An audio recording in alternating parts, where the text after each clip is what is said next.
जय हिंद। आज हम देख रहे हैं difference between benign tumour and malignant tumour.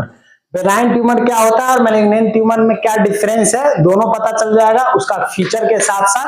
क्योंकि एग्जाम में अगर 10 नंबर में पूछता है तो आप फीचर लिखेंगे तो ज्यादा बेहतर होगा, अच्छा लगता भी है। और सीधा आप ये भी लिख सकते हैं, लेकिन फीचर के साथ अगर आप डिस्क्राइब करते हैं तो ज्यादा नंबर मिलता है।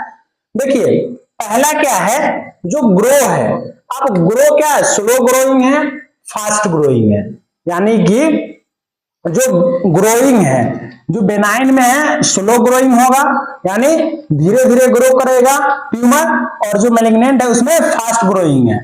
कैप्सूल किसमें, ये कैप्सुलेटेड होता है, यानी इसमें कैप्सूल प्रेजेंट लिख सकते थे। क्या, कैप्सूल प्रेजेंट। ये नॉन कैप्सुलेटेड, यानी इसमें अब्सेंट लिख सकते थे आप, अब्सेंट भी लिख सकते हैं, या नॉन कैप्सुलेटेड, कैप्सुलेटेड। इन्वेजन, ये नॉन इन्वेसिव होता है और ये इन्वेसिव होता है। यानी कि जो बेनाइन होता है वो नॉन इन्वेसिव होता है, मैलिग्नेंट इन्वेसिव होता है। उसके बाद आते हैं नेक्स्ट में हम मेटास्टेसिस।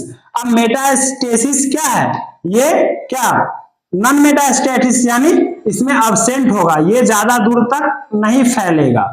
लेकिन ये मेटास्टेसिस ये प्रेजेंट होगा इसमें, बेनाइन सॉरी मैलिग्नेंट में, ये स्प्रेड होता है। देन शेप, क्या शेप होता है, जो बेनाइन ट्यूमर होता है उसका स्मूथ शेप होता है, ओवल होता है, लोबुलेटेड होता है और रेगुलर होता है। वही देखेंगे हम मैलिग्नेंट ट्यूमर की, तो ये नोडुलर होता है और इरेगुलर शेप होता है इसका।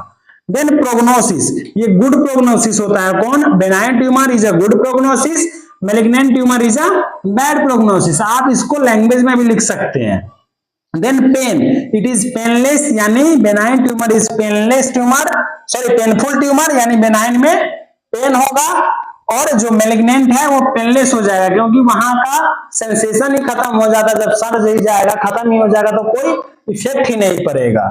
देन स्किन डिम्पलिंग, इसमें अब्सेंट होता है, बेनाइन में स्किन डिम्पलिंग नहीं होगा, लेकिन जो मैलिग्नेंट है उसमें स्किन डिम्पलिंग होगा। निप्पल रिट्रैक्शन अब्सेंट होगा, किसमें, बेनाइन ट्यूमर में निप्पल का रिट्रैक्शन होना अब्सेंट होगा, लेकिन मैलिग्नेंट ट्यूमर में प्रेजेंट होगा।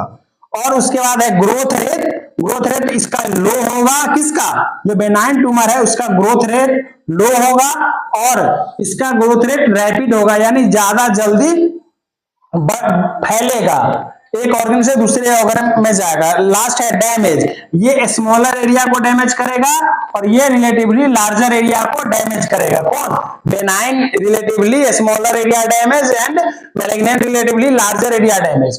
तो ये क्या था डिफरेंस बिटवीन किसका, मैलिग्नेंट और बेनाइन ट्यूमर का। ये डिफरेंशिएशन पूछता है आपको जेनेटिक्स सब्जेक्ट में हो या एमएसएन सब्जेक्ट में हो, तो ये पूछता है आप लोगों के लिए मोस्ट इंपोर्टेंट है। Thanks for watching.